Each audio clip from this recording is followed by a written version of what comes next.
अस्सलाम वालेकुम viewers, welcome back to my YouTube channel daily tips with Asma. आज के इस वीडियो में हम आपको बताएंगे तहरीम नाम के बारे में अनोखी और दिलचस्प मालूमात।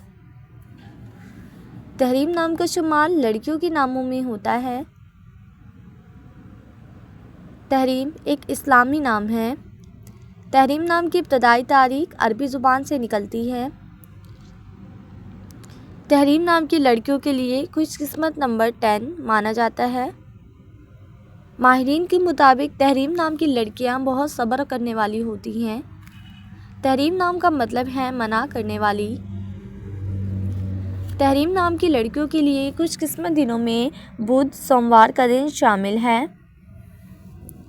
तहरीम नाम के अफराद के लिए मुवाफिक रंगों में भूरा और गुलाबी रंग शामिल है। तहरीम नाम के अफराद के लिए मुवाफिक पत्थरों में पुखराज पत्थर शामिल है। खुशकिस्मती वाली धातुओं में हिंसों के हिसाब से तांबा और लोहा शामिल है। फ्रेंड्स, अगर आप अपने नाम का मतलब जानना चाहते हैं तो कमेंट बॉक्स में अपना नाम लिखें। इंशाल्लाह हम आपके नाम की वीडियो ज़रूर बनाएंगे। Thanks for watching. अल्लाह हाफिज़।